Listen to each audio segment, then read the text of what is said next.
திமுகவில் தொடங்கிய பயணம் எம்ஜிஆரிடம் நெருக்கமானது முதல் கொங்கு மண்டலத்தின் மன்னனாக மாறியது எப்படி?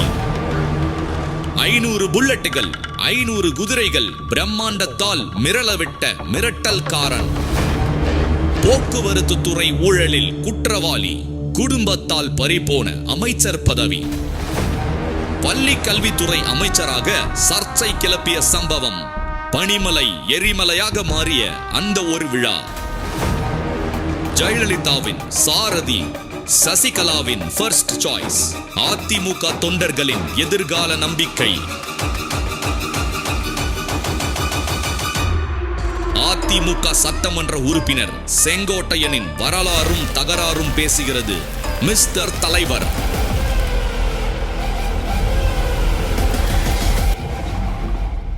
இனி வீட்லயே பானிபூரி செய்யலாம் எல்லாரும். ஆச்சி பானிபூரி கிட். தீபஜோதியில் இல்லங்களிலும் உள்ளங்களிலும் பவித்திரம் பரவட்டும்.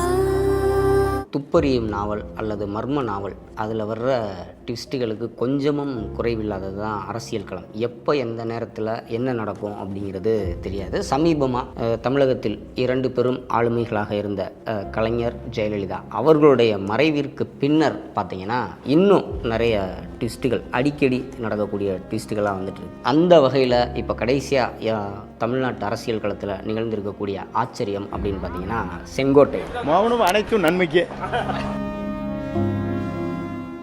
வரப்போகிற நாட்களில் அதிமுகவின் தலையெழுத்தை தீர்மானிக்கப் போகிற ஒரு சக்தியாக செங்கோட்டையன் உருவெடுத்திருக்கிறார். அவருக்கு இணையான ஒரு சீனியர் இன்னைக்கு தமிழ்நாடு சட்டமன்றத்தில் எதிர் முகாமில் இருக்கவர் அப்படின்னு சொல்ல போனால் துரைமுருகன் அவர்களை சொல்லலாம்.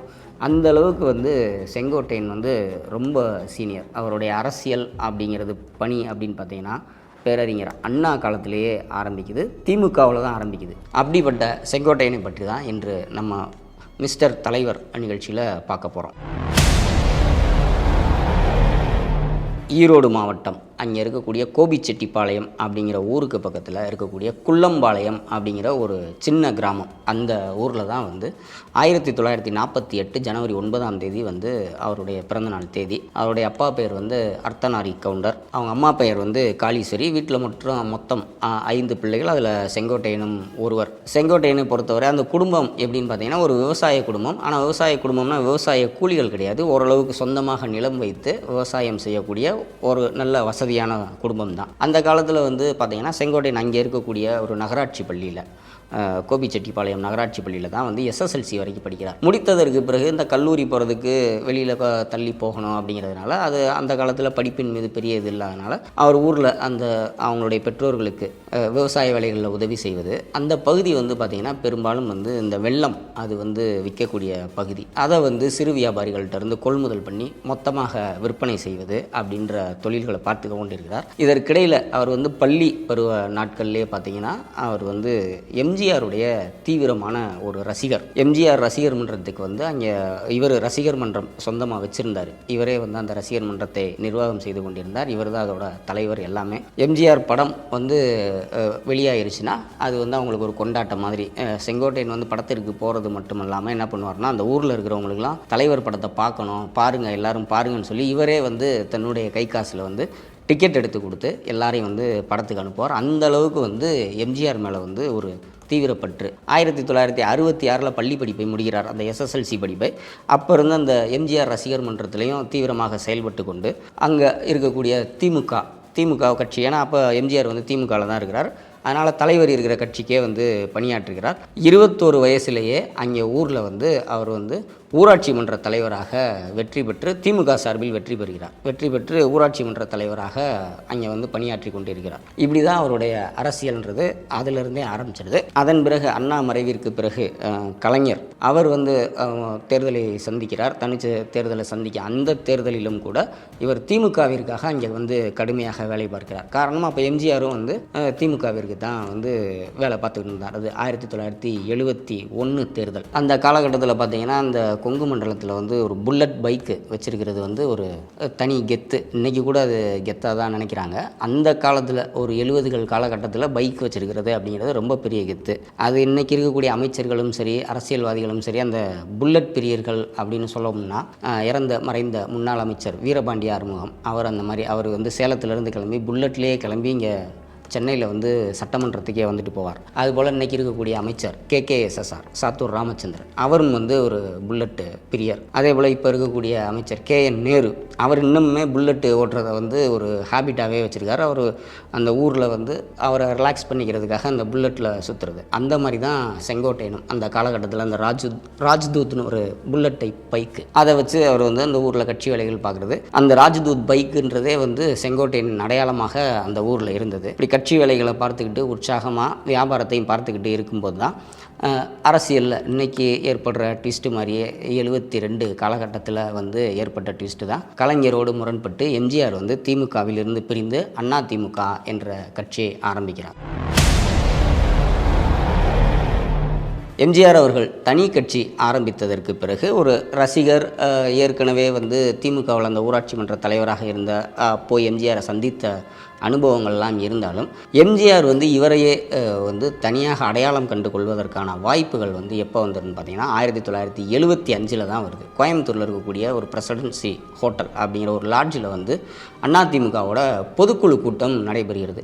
இந்த கொங்கு மண்டலத்தில் இருக்கக்கூடிய அவங்க அரங்கநாயகம், KNK ராமசாமி இவங்கெல்லாம் வந்து செங்கோட்டையன்ட்ட நீ தான் எல்லாம் பார்த்துக்கணும் அப்படின்னா இவரும் வந்து அந்த ஒரு இளமை துடிப்போட அங்கே போய் எல்லா வேலைகளையும் இழுத்து போட்டு செய்கிறதோட அந்த பொதுக்குழு கூட்டத்திற்கான எல்லா செலவுகளையும் செங்கோட்டையன் அவர்களே செய்கிறார். அந்த அளவிற்கு அவருக்கு வந்து குடும்ப ஒரு பின்புலம், பொருளாதார பின்புலமும் இருந்தது. அதனால் இவரே அந்த வேலைகள் எல்லாம் எடுத்து போட்டு செய்து அதற்கான செலவுகளையும் சேர்த்து செய்தது வந்து எம்ஜிஆர்கிட்ட வந்து இவருக்கு ஒரு தனி மரியாதையை ஏற்படுத்தி தருகிறது. எம்ஜிஆர் வந்து பொதுக்குழுவை வந்து முடிச்சுட்டு யார் இந்த பையன் எல்லாம் விசாரிச்சுட்டு அவர் சென்னை வந்ததற்கு பிறகு செங்கோட்டையன் அவருக்கு கடிதம் எழுதி நீங்கள் வந்து உடனே வந்து சென்னை வாங்க அப்படின்றாங்க. சென்னை வருகிறார் செங்கோட்டையன். வந்ததற்கு பிறகு பொதுக்குழுவை ரொம்ப சிறப்பாக பண்ணீங்க, எனக்கு ரொம்ப ஆச்சரியமாக இருந்ததுன்ட்டு ஒரு பிளாங்க் செக்கே அவர் கையில் கொடுக்குறார். இதில் வந்து எவ்வளவு நீ செலவு பண்ணியோ அந்த தொகையை எழுதி எடுத்துக்கோ, நீ சின்ன வயசு வளர்கிற வயசு என்ன தொழில் எப்படி இவ்வளோ வருமானம் இருக்கும், உடனே நீ வந்து ரொம்ப சிரமப்படுத்திக்க வேணாம், அந்த தொகையை நீ எடுத்துக்கோ அப்படின்னு சொல்லும்போது இல்லைண்ணே அது பணம்லாம் ஒன்றும் பிரச்சனை இல்லை, நான் உங்களோட தீவிர ரசிகர், நான் உங்களுக்காக தான் பண்ணேன் அப்படின்னு சொல்லவும் எம்ஜிஆருக்கும் செங்கோட்டையன் மேலே அதீத பாசம் ஆகிடுது. அவரோட குட் புக்கில் இடம்பெறுகிறார். அப்படியே 76வது வருஷம் அதற்கு அந்த பொதுக்குழுவிற்கு பிறகு அடுத்த வருஷம் அது வந்து செங்கோட்டையனை வந்து எம்ஜிஆர் மனதில் இன்னும் ஒரு படி மேலே கொண்டு போன சம்பவம் என்னென்னு பார்த்தீங்கன்னா அவருடைய சொந்த ஊர் ஈரோடு மாவட்டத்திலேயே ஒரு நிகழ்ச்சியை ஏற்பாடு செய்து எம்ஜிஆரை அழைத்து வருகிறார். அந்த கூட்டத்தில் என்ன பண்ணுறாருன்னா ஒரு 500 புல்லட் பைக்கில் வந்து ஊர்வலம், ஒரு 50 குதிரைகளை வச்சு அது ஒரு தனி பேரணி, இதெல்லாம் வந்து ரொம்ப பிரம்மாண்டமாக வந்து நடத்தி காமிச்சதோட எம்ஜிஆர் கையில் வந்து தேர்தல் நிதியாக வேற ஒரு 50,000 ரூபாய் கொடுக்குறார். 1976 50,000 ரூபாய் அப்படிங்கிறது எவ்வளோ பெரிய தொகைனா அன்னைக்கு தங்கத்தின் விலை என்ன அப்படிங்கிறத ஒப்பிட்டு நம்ம பார்த்தா தான் தெரியும். அது மிகப்பெரிய தொகை. அதை கொடுத்ததற்கு பிறகு எம்ஜிஆருக்கு வந்து இன்னும் மகிழ்ச்சி ஆயிடுது. 77 சட்டமன்ற தேர்தல் செங்கோட்டையனுக்கு சீட்டு உறுதி. சத்தியமங்கலத்தில் வந்து செங்கோட்டையன் போட்டியிடுகிறார். கோபிசெட்டிப்பாளையத்தில் KNK ராமசாமி போட்டியிடுகிறார். 2 பேருமே வந்து வெற்றி பெற்றாங்க. வெற்றி பெற்றாலும் சத்தியமங்கலத்தில் வெற்றி பெற்ற செங்கோட்டையன் அவர் வந்து கட்சி வேலைகளை எடுத்து செய்கிற விதம், காட்டுற பிரம்மாண்டம், இதற்கு முன்னால் வந்து அவர் ராமசாமியால் வந்து நிற்க முடியலை. அது வந்து அவருக்கு வந்து அந்த தொகுதியில் கொஞ்சம் கெட்ட பேரும் வருது ராமசாமிக்கு. அதனால் அவருடைய கிராப் வந்து சரிய ஆரம்பிக்குது. எம்ஜிஆர்கிட்டையும் சரிய ஆரம்பிக்குது, அதிமுகவிலும் சரிய ஆரம்பிக்குது. செங்கோட்டையனுக்கு அது இன்னும் பவர்ஃபுல்லாகிடுது. அந்த தேர்தலில் வெற்றி பெற்ற, அதாவது 77 தேர்தலில் வெற்றி பெற்ற எம்எல்ஏ, அதன் பிறகு அடுத்து 81 தேர்தல் அதுலேயும் வந்து சீட்டு கொடுக்குறாங்க. ஆனால் இந்த முறை வந்து சத்தியமங்கலம் தொகுதியில் செங்கோட்டையனின் சொந்த ஊரான கோபிசெட்டிப்பாளையத்திலேயே சீட்டு கொடுக்குறார் எம்ஜிஆர். செங்கோட்டையன் வெற்றி பெறுகிறார். அன்றைக்கு கோபிசெட்டிப்பாளையத்தில் வெற்றி பெற்ற செங்கோட்டையன் வந்து இன்று வரை அதே தொகுதியோட எம்எல்ஏ. கோபிசெட்டிப்பாளையத்தில் அந்த 1981 சட்டமன்ற தேர்தலில் வெற்றி பெற்ற செங்கோட்டையனுக்கு அடுத்தடுத்து வந்து ஒரு பம்பர் பரிசுன்னு தான் சொல்லலாம். ஈரோடு மாவட்ட ஒருங்கிணைந்த ஈரோடு மாவட்டத்தோட அதிமுக மாவட்ட செயலாளர் பொறுப்பு கிடைக்குது. அங்கே ஆவின் சேர்மன் பதவி கிடைக்குது. அதோடு வந்து அவர் எம்எல்ஏவாகவும் இருக்கிறார். இது வந்து அவருக்கு வந்து ஊருக்குள்ளேயும் சரி, அந்த ஒட்டுமொத்த கொங்கு மண்டலத்திலையும் சரி, அவர் சார்ந்த கவுண்டர் சமூக மக்கள்கிட்டையும் மிகப்பெரிய செல்வாக்கை உருவாக்குகிறது. அது எந்த அளவுக்கு உருவாக்கியது என்றால், இவரை பார்த்து இவரை போல் வர வேண்டும் என்று அரசியலுக்குள் வந்து வளர்ந்தவர்கள் தான் இன்றைக்கு இருக்கக்கூடிய அமைச்சர் முத்துசாமி, திமுகவில் அமைச்சராக இருக்கக்கூடிய முத்துசாமியாக இருந்தாலும் சரி, தங்கமணி அவர்களாக இருந்தாலும் சரி, வேலுமணி அவர்களாக இருந்தாலும் சரி, ஏன் எடப்பாடி பழனிசாமி அவர்களாகவே இருந்தாலும் சரி, இவங்களுக்கெல்லாம் வந்து செங்கோட்டையன் வந்து ஒரு இம்ப்ரெஷன். அவர் தான் வந்து ஒரு முன்னோடி. அவரை பார்த்து தான் இவங்களுடைய அரசியல் அவர் போலவே வரணும், நம்ம சமூகத்திலேருந்து இப்படி ஒருத்தர் வந்திருக்காரு அப்படின்னா அவரை பார்த்து அரசியலுக்கு வந்த தலைமுறை தான் இவங்கெல்லாம். செங்கோட்டையன் அவர்கள் வந்து என்ன பண்ணுறாங்கன்னா, எம்ஜிஆர் காலகட்டத்திலேயே அவர் வந்து ஜெயலலிதா அவர்களோடும் மிக நெருக்கமான ஒரு அறிமுகம் வந்து அவருக்கு கிடைக்கிது. ஜெயலலிதா அவர்கள் கட்சிக்குள்ள 1982ஆம் ஆண்டு தான் வர்றாங்க அதிமுக. அப்போ இவர் எம்எல்ஏ. ஆனால் கட்சியில் வந்து அவருக்கு ஒரு முக்கியத்துவம், பிரபலம் வந்து ஜெயலலிதா அவர்களுக்கு கிடைப்பதை வந்து முன்கூட்டியே உணர்ந்து என்னமோ ஒரு எண்ணம், இவங்களோட நம்ம வந்து பயணிக்கணும் அப்படிங்கிறது செங்கோட்டையனுக்கு ஒரு உந்துதல் மாதிரி. அவர் அந்த காலகட்டத்திலே சொல்லப்போனால் 82 காலகட்டத்திலேயே ஜெயலலிதா அவர்களையும் சந்தித்து, சில சமயங்களில் எம்ஜிஆர் அவர்களை சந்தித்து முறையிட முடியாத விஷயங்களை ஜெயலலிதா அவர்கள் மூலம் அவரிடம் சொல்லி எம்ஜிஆர் காதுக்கு கொண்டு போய் தன்னுடைய தொகுதிகளுக்கு தேவையான விஷயங்களை வந்து சாதித்து கொண்டவர் செங்கோட்டையன். ஆர்.எம். வீரப்பன் அவர் வந்து ஒரு டீம் வச்சுருந்தார். ஜெயலலிதா அவங்க வந்து ஒரு டீம் ஆர்கனைஸ் பண்ணியிருந்தாங்க. எம்ஜிஆர் அவருடைய தீவிர விசுவாசிகள் அவருக்கு கீழே இருந்தாங்க. இது போக ஜானகி அம்மையார், எம்ஜிஆருடைய மனைவி ஜானகி அம்மையார், அவங்களுடைய உறவினர்கள் டீம், இப்படின்னு அதிமுக உள்ள பல டீம் இயங்கி கொண்டிருந்த காலத்திலேயே செங்கோட்டையன் அவர்கள் வந்து ஜெயலலிதா அவருடைய விசுவாசியாகவே எம்ஜிஆர் உயிருடன் இருந்த காலத்திலேயே அவர் வந்து தன்னை வெளிக்காட்டி கொண்டவர். ஜெயலலிதா அவர்களை அழைத்து வந்து அவர் சொந்த ஊரில் கூட்டங்கள் போடுவது, ஜெயலலிதா அவர்களுடைய அந்த பயணங்களை வந்து திட்டமிட்டு கொடுப்பது எல்லாம் வந்து செங்கோட்டையன் செய்கிறார். 1987 அவர் எம்ஜிஆர் அவர்கள் மறைவிற்கு பிறகு கட்சியில் வந்து வழக்கம் போல் இப்போ வந்து வந்தது இல்லையா, ஓபிஎஸ் அணி, இபிஎஸ் அணி, சசிகலா அணினா, அதுபோல் அன்னைக்கும் வந்து ஜா அணி, ஜே அணி, ஜானகி அம்மையார் அணி, ஜெயலலிதா அணி அப்படின்னு 2ஆக பிரிகிறாங்க. அதில் ஏற்கனவே வந்து செங்கோட்டையன் அவர்கள் ஜெயலலிதாவுடைய ஆதரவாளர் தான். அவர் இயல்பாகவே ஜே அணியை தான் வந்து சப்போர்ட் பண்ணுறாரு. ஆனால் ஜானகி அம்மையார் முதலமைச்சர் ஆனாலும் அதிமுக எம்எல்ஏக்கள் ஜா அணி, ஜே அணியின் பிரிந்திருந்து சட்டமன்றத்தில் ஒரு மிகப்பெரிய ஒரு கலவரம் நடைபெற்று, அதுதான் அந்த ஜானகி அம்மையாருடைய ஆட்சியவே கலைப்பதற்கு ஒரு காரணமாக அமைந்த கலவரம். அதில் வந்து செங்கோட்டையனும் ஒரு முக்கியமாக இருந்தார். அவங்களுடைய திட்டத்தின்படியே 3 மாதத்தில் ஜானகி அம்மையாருடைய ஆட்சி கவிழ்ந்ததற்கு பிறகு மீண்டும் 1989 சட்டமன்ற தேர்தல். அந்த தேர்தலில் ஜெ அணியின் சார்பாக சேவல் சின்னத்தில் போட்டியிட்டு கோபிசெட்டிப்பாளையத்தில் வந்து வெற்றி பெற்றார் செங்கோட்டையன். ஆனால் ஆட்சி அமைச்சதுன்னு பார்த்தீங்கன்னா திமுக ஆட்சி அமைச்சாங்க, கலைஞர் முதல்வர். மீண்டும் சட்டமன்றத்தில் வந்து கலவரம். அதில் வந்து கலைஞருடைய ஆட்சியும் கவிழ்க்கப்படுது. மொத்தமாக முடிஞ்சு 1991 தேர்தல் வருது. அதுதான் வந்து அதிமுகவுக்கும் ஒரு திருப்பு முனையான தேர்தல், செங்கோட்டையனுக்கும் ஒரு திருப்பு முனையை கொடுத்த தேர்தல். ஜெயலலிதா அவர்கள் முதலமைச்சராக, அதுதான் முதல் முறை அவர் முதலமைச்சர் பொறுப்பில் உட்கார்ந்த அந்த தேர்தல். செங்கோட்டையன் வந்து அவருடைய குட் புக்லேயே இருக்கிறார். அவருக்கு வந்து போக்குவரத்து துறை பரிசாக கொடுக்கப்படுகிறது. இந்த போக்குவரத்து துறை அவர் கொடுத்ததுக்கு என்ன காரணம்னா, ஜெயலலிதா அவர்களுடைய அந்த தேர்தல் பிரச்சார டூர் பிளான், எங்கெங்கே தேர்தல் பாயிண்ட், எங்கெங்கே அவங்க பேசணும், பொதுமக்கள் வந்து ஜெயலலிதா அவர்களுடைய வேனுக்கு இடது பக்கம் நிற்கணுமா, வலது பக்கம் நிற்கணுமா, பிரச்சார பாயிண்டில் மக்கள் எப்படி நிற்கணும், பொதுக்கூட்டம் நடைபெறுகிற இடத்துல எப்படி வந்து மேடை அமைக்கணும் அப்படிங்கிறத வந்து பெர்ஃபெக்டாக வந்து வகுத்து கொடுத்தவர் செங்கோட்டையன் அவர்கள். அப்போ அன்றைக்கி வந்து என்ன பத்திரிகைகள் எழுதுவாங்கன்னா, ஜெயலலிதாவின் சாரதி அப்படின்னு தான் எழுதுவாங்க. ஏன்னா ஜெயலலிதா அவருடைய வாகனம் போகிறதுக்கு முன்னால் செங்கோட்டையன் அவருடைய காரில் வந்து இந்த ரெட்டலையை இது ஒரு போர்டு மாதிரி கையில் வச்சுக்கிட்டு போய் அந்த பாயிண்ட் எதுவோ, ஜெயலலிதா அவர்களுடைய கார் எங்கே நின்று அவங்க பிரச்சாரம் பண்ணணுமோ அந்த பாயிண்டில் செங்கோட்டையன் போய் முதல்ல நிற்பார். அவர் ரெட்டலையை காமிச்சிட்டு நிற்பார். அதை பார்த்து ஓகே செங்கோட்டையன் அங்கே நிற்கிறாரு, அங்கே காரை நிப்பாட்டுங்க, வேனை நிப்பாட்டுங்கன்னு சொல்லி ஜெயலலிதா அவர்கள் பிரச்சாரம் மேற்கொள்வார். அந்தளவுக்கு ஜெயலலிதாவின் சாரதி அப்படின்னு தான் அன்றைக்கி பத்திரிகைகள் வந்து செங்கோட்டையனை குறிப்பிடும். ஆட்சி முடிகிற காலகட்டத்தில் அவருக்கு வனத்துறை கொடுக்கப்பட்டது.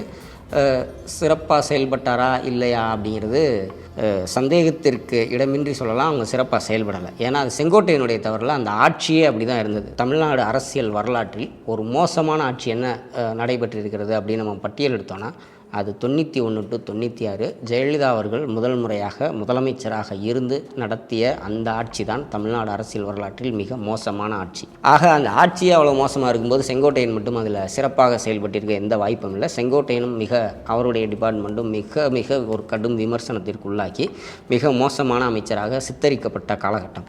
அதற்கு முன்பு செங்கோட்டையன் கட்டி காத்து வைத்திருந்த அந்த பிம்பம்ன்றது அந்த முறை அவர் அமைச்சராக இருந்து பணியாற்றியதில் முற்றிலுமாக தகர்ந்து போனதுன்னே சொல்லலாம். அதனுடைய விளைவை 96 அதன் பிறகு நடைபெற்ற சட்டமன்ற தேர்தலில் அதிமுகவும் அறுவடை செய்தது, செங்கோட்டையனும் அறுவடை செய்தார். 1996 சட்டமன்ற தேர்தல் வருது. அதில் திமுக இன்னும் வேகமாக தமாக தமிழ் மாநில காங்கிரஸ் மூப்பனாரோட கூட்டணி வச்சு தேர்தலை சந்திக்கிறாங்க. ரஜினி திமுகவுக்கு ஆதரவாக வாய்ஸ் கொடுத்துட்டார். திமுக கூட்டணிக்கு ஆதரவாக அவர் வாய்ஸ் கொடுத்தது யாருக்குன்னு பார்த்தீங்கன்னா மூப்பனாருக்கு தான். அது ஒரு தமிழ்நாடு முழுக்க ஒரு மிகப்பெரிய ஒரு அலையை உருவாக்கியது. திமுக அந்த மிகப்பெரிய வெற்றியை பெற்றாங்க. அதிமுக சார்பில் 4 உறுப்பினர்கள் தான் ஜெயித்தாங்க. ஜெயலலிதா அவர்களே பர்கூரில் தோற்று போயிட்டாங்க. இந்த தேர்தல் ரிசல்ட்லாம் வரும்போது ஜெயலலிதா அவர்கள் அவங்க ரிசல்ட் முதல்ல கேட்டது கோபிச்செட்டிப்பாளையத்தோட நிலவரம் என்ன அப்படிங்கிறத தான். அவங்க மற்ற தொகுதிகளை கூட பார்க்கல. செங்கோட்டையன் பின்னடைவுன்னு அவங்களுக்கு தகவல் வந்துக்கிட்டே இருக்குது. எதிர்த்து போட்டியிடுகிற திமுக வேட்பாளர் வெங்குடு அவர் முன்னிலையில் இருக்கிறார். செங்கோட்டையன் பின்னடைவுனே வந்துக்கிட்டு இருக்கு. ஜெயலலிதா அவர்கள் அப்போ சொன்ன வார்த்தை அப்படிங்கிறது என்னன்னு பார்த்தீங்கன்னா, செங்கோட்டையனே பின்னால் இருக்கார், அவரே தோத்துடுற நிலமையில் இருக்காருன்னா அப்போ நம்மளாம் எப்படி ஜெயிப்போம் அப்படிங்கிறது தான் அவங்க. அதன் பிறகு அவங்க ரிசல்ட்டே கேட்கல. செங்கோட்டையன் தோல்வி அப்படின்னு வந்ததற்கு பிறகு நம்ம எல்லாருமே தோற்றுருவோம் அப்படின்றத அவங்க முடிவு பண்ணிட்டாங்க.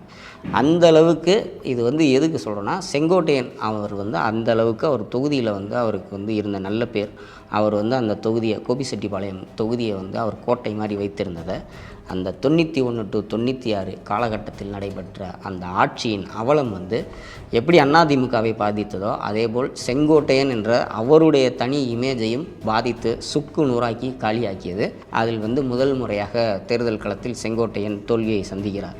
அவர் தோல்வியை சந்தித்தது ஒரு பின்னடைவு அப்படின்னு பார்த்தீங்கன்னா, அதன் பிறகு வந்த திமுக ஆட்சி கலைஞர் முதலமைச்சராக ஆகிறார். முந்தைய அரசில் அமைச்சர்கள் செய்த ஊழல் பட்டியல்கள் எடுக்கப்பட்டு எல்லார் மேலும் வழக்கு பதிவுபடுகிறது.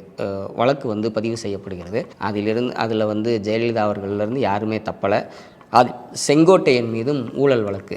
எவ்வளோனா ஒரு 72 லட்சம் ரூபாய்க்கு பேருந்துகள் அந்த பாடி கட்டுறதுக்காக வாங்கின உபகரணங்கள் வாங்கினதில் மிகப்பெரிய ஊழல் அப்படின்னு சொல்லி அவர் மீது ஒரு வழக்கு. அதுபோக ஜெயலலிதா அவர்களுக்கு இந்த பிறந்தநாள் பரிசாக அமெரிக்காவிலிருந்து வந்த பரிசு பொருள் டாலர் அதை அவங்க அரசாங்கத்தின் கருவூலத்தில் ஒப்படைக்காமல் அவங்க சொந்த அக்கௌண்ட்டில் போட்டுக்கிட்டாங்க. அதுலேயும் அந்த வழக்கு தொடர்பாகவும் செங்கோட்டையனும் அந்த வழக்கில் சேர்க்கப்பட்டிருந்தார். இது அவருக்கு மிகப்பெரிய பின்னடைவாகவும் மிகப்பெரிய மன உளைச்சலாகவும். அதன் பிறகு 2001 சட்டமன்ற தேர்தலில் அதிமுக வெற்றி பெற்ற ஆட்சி அமைத்தாலும் இந்த ஊழல் வழக்கில் அப்போ தீர்ப்பாகி செங்கோட்டையன் அவர்கள் தண்டிக்கப்பட்ட ஒரு குற்றவாளியாக இருந்தார். அதன் காரணமாக அவர் 2001 தேர்தலில் அவர் போட்டியிட முடியாத சூழல். அதனால் அவருக்கு சீட்டு கிடைக்கல. அந்த ஒரு தேர்தல் தான் சீட்டு கிடைக்காமல் அவர் கோபிச்செட்டிப்பாளையத்தில் போட்டியிடாமலும் இருந்த தேர்தல்.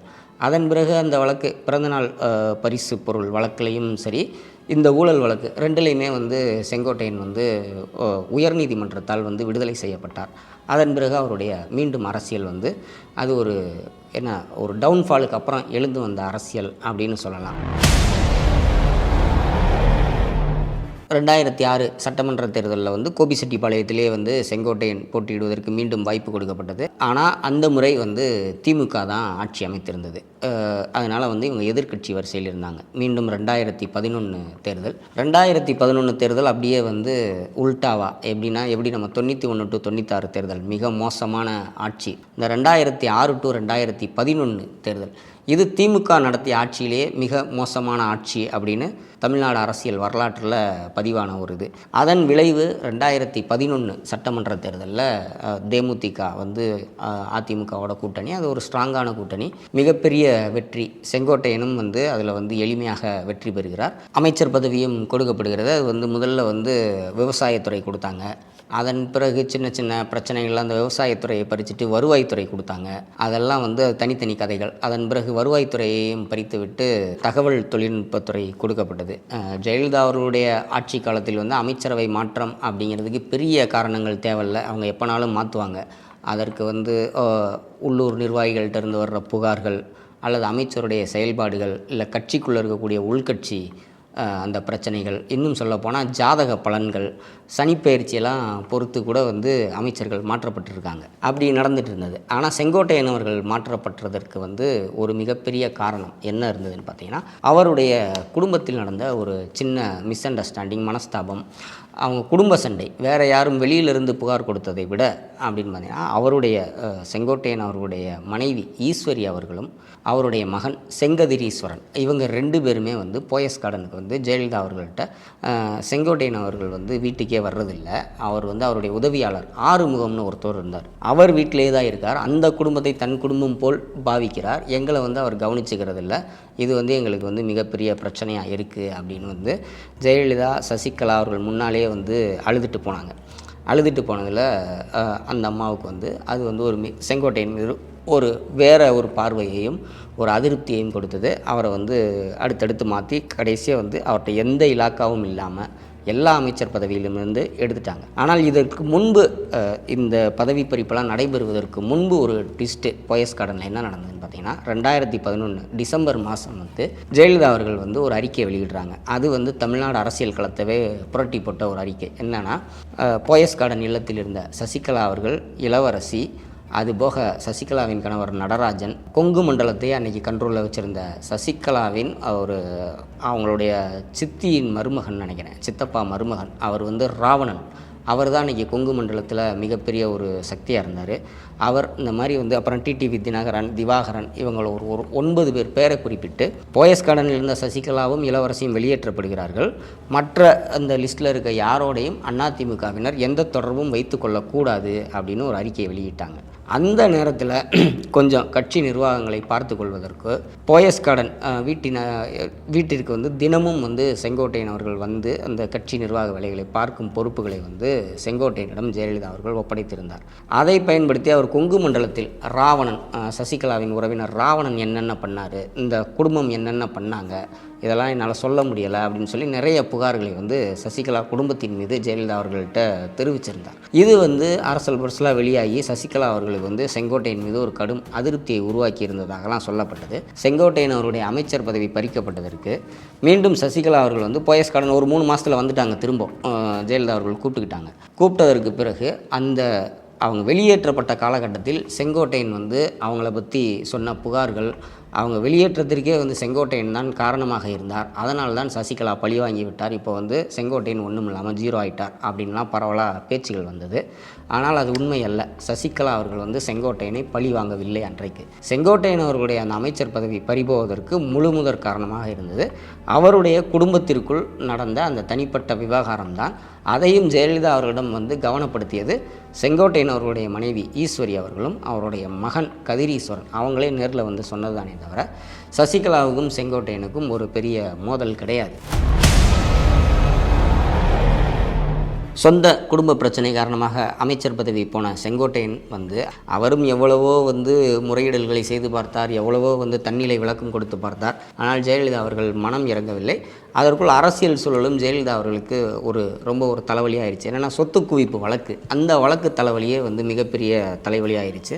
அது 2014 தீர்ப்பு வந்து அவங்க சிறைக்கு போயிடுறாங்க. சிறையில் வந்து இருந்துட்டு அதன் பிறகு 28 நாட்கள் நினைக்கிறேன், ஆமாம், சிறையில் இருந்துட்டு அதன் பிறகு ஜாமீனில் விடுதலையாகி வந்ததற்கு பிறகு செங்கோட்டையனுக்கு வந்து அந்த அமைச்சர் பதவி கிடைத்து விடலாம் அப்படின்னு அவருக்கு ஒரு சின்ன நம்பிக்கை இருந்தது. ஜெயலலிதா அவர்கள் வந்து அங்கே போயஸ் கார்டன்லேருந்து இங்கே அண்ணா சாலையில் இருக்கக்கூடிய எம்ஜிஆர் சிலைக்கு மாலை அணிவிக்க கிளம்பி வர்றாங்க. அமைச்சரவை மாற்றம் அப்படிங்கிற தகவலும் வந்துருச்சு. அவங்க அந்த வீட்டிலேருந்து இங்கே எம்ஜிஆர் சிலைக்கு கிளம்பி வருவதற்கு அந்த நேரத்திலேயே வந்து செங்கோட்டையன், எடப்பாடி பழனிசாமி, அவர் வைத்தியலிங்கம், ஓபிஎஸ், எல்லா கட்சி நிர்வாகிகளாம் இங்கே இருக்காங்க. போலீஸ் பந்தோபஸ்து கடுமையாக இருக்குது. இவங்கெல்லாம் வந்து அந்த முக்கிய நிர்வாகிகள் சீனியர் அப்படிங்கிற அடிப்படையில் முன்னால் இருக்காங்க. அப்போ சில பத்திரிகையாளர்கள் போய் சார் அமைச்சரவை மாறிடுச்சு அப்படின்றாங்க. செங்கோட்டையனுக்கு என்ன எண்ணம் இருந்ததுன்னா, இந்த முறை அம்மா நமக்கு வந்து அமைச்சர் பதவி கொடுத்துருவாங்க அப்படின்னு ரொம்ப ஒரு நம்பிக்கையில் இருந்தார். ஆனால் அந்த லிஸ்ட்லேயும் அவருடைய பேர் வரல. அது வரலன்னு தெரிஞ்சோடனே அங்கேயே வந்து அவர் வந்து அந்த அதிர்ச்சி ப்ளஸ் வந்து அந்த வெயிலில் நின்னது, இது எதையுமே தாங்க, இன்னும் சொல்லப்போனால் அவருக்கு அமைச்சர் பதவி மீண்டும் கிடைக்கல அப்படிங்கிற அதிர்ச்சி தான். அங்கேயே மயக்கம் போட்டு விழுந்து அதன் பிறகு அப்போலோ மருத்துவமனைக்கெலாம் கொண்டு போய் சேர்த்தாங்க. அதன் பிறகு ஜெயலலிதா அவர்கள் 2016 தேர்தலில் வெற்றி பெற்றதற்கு பிறகும் அப்போவும் வந்து செங்கோட்டையனுக்கு போட்டியிட வாய்ப்பு கொடுத்தாங்களே தவிர அமைச்சர் பதவி கொடுக்கல. அதன் பிறகு அவங்க அப்போலோவில் ஒரு 71 நாட்கள் இருந்து அவங்களும் வந்து இறந்துட்டாங்க. ஓபிஎஸ் முதலமைச்சராக இருந்தார். அப்போவும் செங்கோட்டையனுக்கு வந்து அமைச்சர் பதவி கொடுக்கல. சசிகலா அவர்கள் முதலமைச்சர் ரேஸில் வந்து அந்த நாற்காலிக்கு பக்கத்தில் போன சூழல். அப்போ கூட எந்த அமைச்சரவை மாற்றமோ அதில் வந்து செங்கோட்டையனுக்கு ஒரு முக்கியத்துவமோ கொடுக்கப்படலை. ஆனால் அதன் பிறகு எடப்பாடி முதலமைச்சரானார். அவர் வந்து அமைச்சர் பதவி கொடுத்தார். அதில் என்ன ஒரு வினோதம்னா, சசிகலாவின் முதல் தேர்வாக இருந்தது செங்கோட்டையன் அவர்கள் தான். செங்கோட்டையனை நீங்கள் வந்து முதலமைச்சராக இருந்து பார்த்துக்கோங்க அப்படின்னு தான் சொன்னாங்க. அப்போ அங்கே எழுந்த செங்கோட்டையன் வந்து என்ன சொல்லிட்டாருன்னா, என்னால் பணம் செலவு செய்ய முடியாது, அந்தளவுக்கு என்னிடம் பொருளாதார பலம் இல்லை, நான் வந்து அந்த பொருளாதாரம் செலவு செய்து நீங்கள் என்னை நம்பி கொடுத்துட்டு போகிற இந்த ஆட்சியை வந்து காப்பாற்ற முடியும் என்ற நம்பிக்கை எனக்கு இல்லை, அதனால் எனக்கு வந்து முதலமைச்சர் பொறுப்பு வேண்டாம் அப்படின்னு சொல்கிறார். அப்படி அவர் சொல்கிற அந்த நேரத்தில் தான் டிடிவி தினகரன் தான் வந்து எடப்பாடி பழனிசாமி அவருடைய கையை பிடித்து நீங்கள் வாங்கன்னு சொல்லி இழுத்துட்டு போய் சசிகலா அவர்கள்ட்ட இவர் இருந்து பார்த்துப்பாருன்னு சொன்னதற்கு பிறகு தான் சசிகலா அவர்கள் வந்து எடப்பாடி பழனிசாமியை முதலமைச்சராக நியமித்து விட்டு போனார். அப்படி வந்த எடப்பாடி பழனிசாமி அவர்கள் செங்கோட்டையனுக்கு பள்ளிக்கல்வித்துறை அமைச்சர் பொறுப்பை கொடுத்தார். பள்ளிக்கல்வித்துறை அமைச்சரான செங்கோட்டையன் வந்து அவர் வந்து பல திட்டங்களை அறிவித்து சிலவற்றை வந்து நெகட்டிவாக அறிவித்து பின்வாங்கினார். சில திட்டங்களை வந்து ஒரு முற்போக்கான திட்டங்களை அறிவித்து அதை நிறைவேற்றவில்லை, சில விஷயங்களை நிறைவேற்ற முடியவில்லை. ஆனால் வந்து அது அடுத்து வந்து திமுக ஆட்சிக்கு அது வந்து பள்ளிக்கல்வித்துறையில் என்னென்ன பண்ணலாம் அப்படிங்கிறதுக்கான ஒரு ஐடியாவாக அப்படியே நிலை பெற்றது. சொல்லப்போனால் அந்த ஸ்கூல் டெக்ஸ்ட் புக்கில் வந்து QR கோடு கொடுத்து அதை வந்து காப்பி பண்ணி இணையத்திலே படிக்கிற வசதி அதை வந்து பண்ணாங்க. ஸ்மார்ட் வகுப்பறை அப்படிங்கிற கான்செப்டை நல்லா பண்ணாங்க. அரசு பள்ளியில் படிக்கிறவங்களுக்கு வந்து அந்த நீட் தேர்வு முடிச்சு அந்த மெடிக்கல் காலேஜில் போய் படிக்கிறதுக்கு 7.5% இடஒதுக்கீடு அது கொடுத்தாங்க. இதுக்கு இடையில் வந்து 5ஆம் வகுப்புக்கும் 8ஆம் வகுப்புக்கும் ஒரு பப்ளிக் எக்ஸாம் பொதுத் தேர்வு கொண்டு வர்றேன்னு சொல்லி அது கடும் எதிர்ப்பானதற்கு பிறகு அதிலிருந்து பின்வாங்கினாங்க. நிறைய பள்ளிகளில் வந்து மாணவர்கள் குறைவாக இருக்கிற பள்ளிகளெல்லாம் இழுத்து மூட போகிறோம் அப்படின்னு ஒரு அறிவிப்பு, ஒரு முட்டாள்தனமான அறிவிப்பு வந்து வெளியானது. அது வந்து ஒரு வாய்மொழியாக வெளியாகி ஒரு சர்ச்சையை கிளப்பியதோ, நாங்கள் அப்படி வந்து எங்களுக்கு அரசிட்ட எந்த திட்டமும் இல்லை அப்படின்னு சொல்லிட்டு பின்வாங்கினாங்க. சொல்லப்போனால் அந்த காலகட்டத்தில் வந்து அரசு பள்ளியில் சேரக்கூடிய மாணவர்களின் எண்ணிக்கை வந்து 5 லட்சம் உயர்ந்தது. அந்தளவுக்கு மற்ற திட்டங்கள்லாம் இருந்தது. அதன் பிறகு 2021 சட்டமன்ற தேர்தல் வந்து செங்கோட்டையன் அவர்கள் அதே கோபிச்செட்டிப்பாளையம் தொகுதியில் வெற்றி பெற்றார். ஆனால் அதிமுகவின் ஆட்சி அமையவில்லை. தற்போது எதிர்க்கட்சி உறுப்பினராக அவர் வந்து அவையில் அமர்ந்திருக்கிறார்.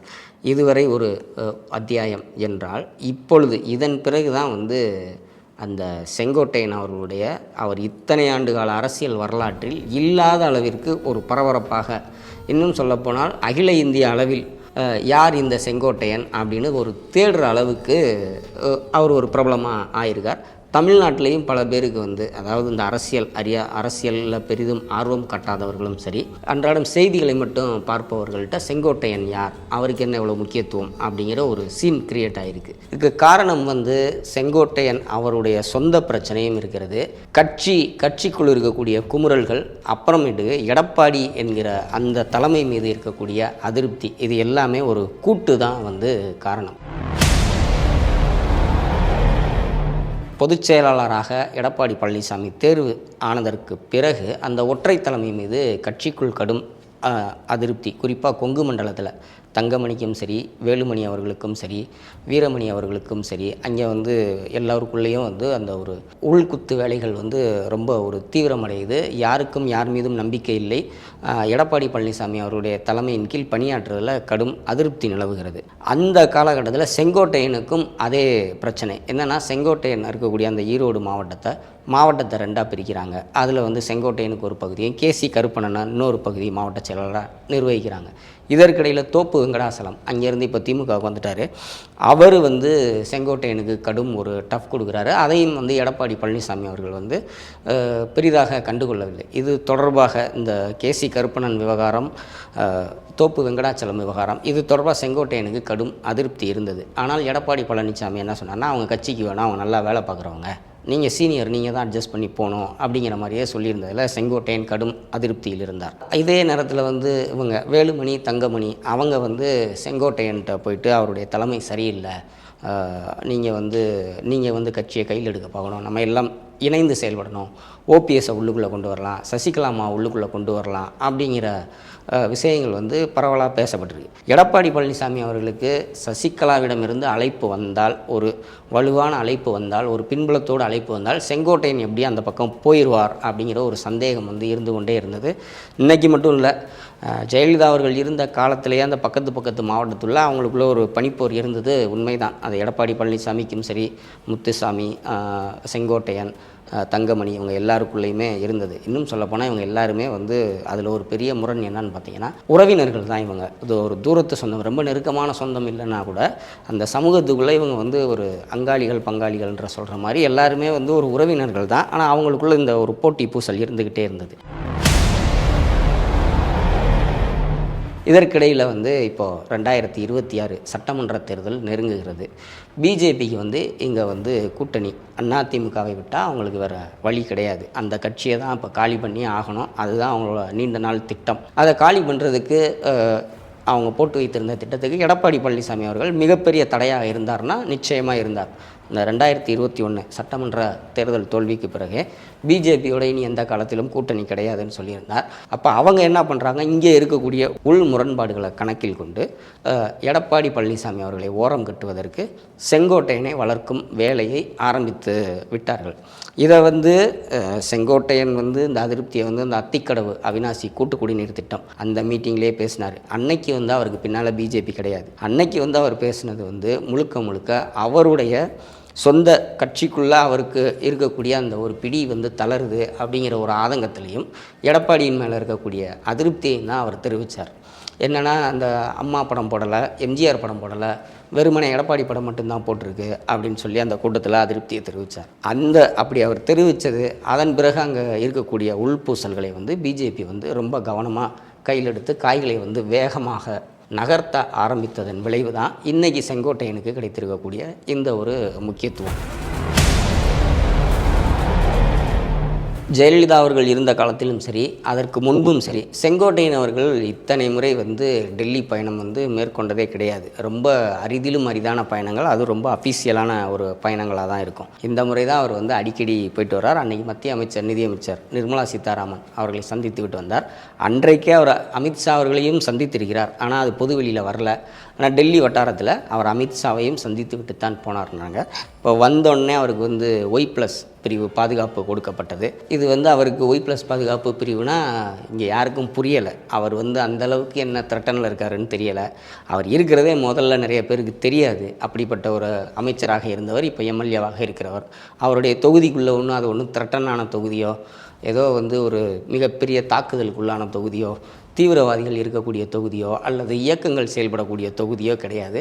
அந்த அளவுக்கு வந்து அவருக்கு எந்த விதமான ஒரு பெரிய அச்சுறுத்தலும் கிடையாது. ஆனால் அவருக்கு வந்து அந்த பாதுகாப்பை கொடுத்துருக்காங்க. அதன் பிறகு மீண்டும் அவர் வந்து டெல்லிக்கு போய் அமித்ஷாவை சந்திக்கிறார். ஆக செங்கோட்டையன் தான் அவருடைய தலைமையில் தான் இனி எதிர்காலத்தில் ஏடிஎம்கே நடைபெறும் அப்படிங்கிறத பிஜேபி திட்டமிட்டு கொண்டிருக்கிறது. செங்கோட்டையனும் அதற்கு சம்மதித்து விட்டார். இத்தனை நாட்களாக எடப்பாடி பழனிசாமிக்கு இடதுகரம் வலதுகரமாக இருந்த தங்கமணி, வேலுமணி அவங்க எல்லாம் செங்கோட்டையன் பக்கம் போயிட்டாங்க. ஒரு கட்டத்தில் அப்படி வருன்ற பட்சத்தில் அதிமுகவிற்குள் வந்து எடப்பாடி தான் ஓரம் கட்டப்படுவார். ஏன்னா அவருக்கு வந்து அங்கே உள்ளுக்குள்ளே வந்து ஆதரவு வந்து பெரிய அளவில் இல்லை. செங்கோட்டையன் பக்கம் திரளுவாங்க.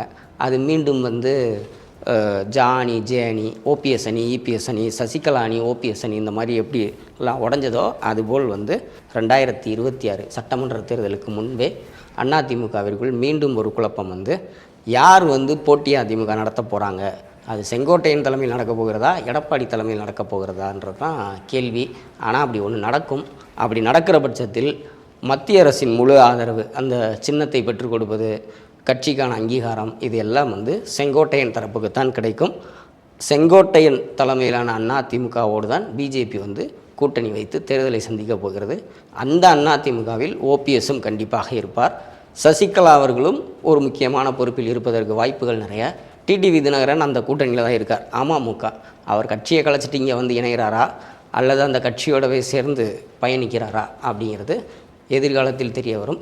செங்கோட்டையன் அவர்களால் எடப்பாடி பழனிசாமி அவர்களுடைய அரசியல் எதிர்காலம் அதிமுகவிற்குள்ளும் சரி, அதை தாண்டிய அரசியல் எதிர்காலமும் சரி ஒரு கேள்விக்குறியில் தான் நிற்கிறது. இதெல்லாம் வந்து இதற்கு என்ன விடை என்பதை வந்து ஒரு 2-3 மாதங்களில் வந்து தெளிவாகிவிடும். செங்கோட்டையன் அவருடைய மற்ற தனிப்பட்ட பழக்க வழக்கங்கள் அப்படின்னு பார்த்தீங்கன்னா, அவர் ஒரு யாருக்கும் தெரியாத ஒரு விஷயம், ஒரு வெயிட் லிஃப்டர், பளு தூக்கும் வீரர். அவர் மாநில அளவில் இருக்கிற காம்படிஷன்லாம் பங்கெடுத்திருக்கார். சில இடத்துல பரிசும் வென்றிருக்கிறார். இன்னைக்கு வரைக்கும் அவருக்கு அந்த உடற்பயிற்சி செய்கிற பழக்கம், அந்த வெயிட் லிஃப்டிங்கில் ஆர்வம், இந்த வெயிட் லிஃப்டிங் போட்டிகள் நடக்கிறதுல யார் கலந்துக்கிறா, எங்கே நடக்குதுன்னு கேட்டு தெரிந்து கொள்கிற ஆர்வம் அவருக்கு இப்போ வரைக்கும் இருக்கிறது. அதுபோக இந்த காலையில் ஒரு 8 மணிக்கே வீட்டில் எல்லா விசிட்டர்ஸையும் பார்க்க ஆரம்பிச்சிருவார். விசிட்டர்ஸு, கட்சிக்காரங்க, பொதுமக்கள் எல்லாரையும் சந்தித்து விடுவார். சனி ஞாயிறு வந்துருச்சுன்னா அவருடைய சொந்த ஊரான அந்த குள்ளம்பாளையம் அங்கே கிளம்பி போய் அங்கே இருக்கிற மக்களோட சந்திக்கிறது, அங்கே ஒரு 2 நாள் ரிலாக்ஸாக இருந்துட்டு வயல், அவருடைய தோப்புகள் அதெல்லாம் மேற்பார்வை பார்த்துட்டு வர்றது.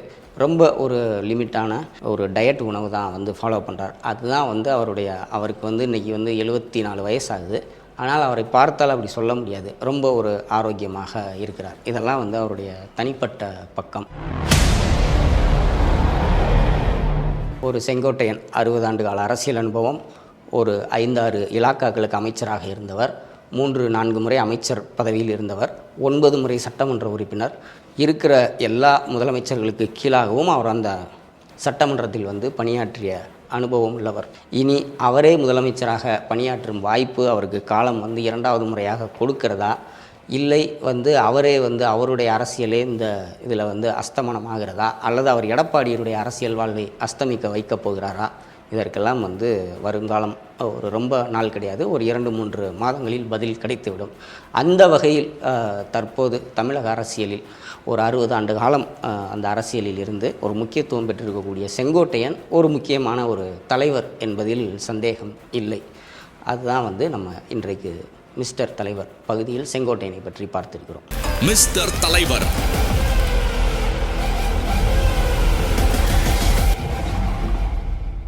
இனி வீட்லயே பானிபூரி செய்யலாம் எல்லாரும். ஆச்சி பானிபூரி கிட். தீபஜோதியில் இல்லங்களிலும் உள்ளங்களிலும் பவித்ரம் பரவட்டும்.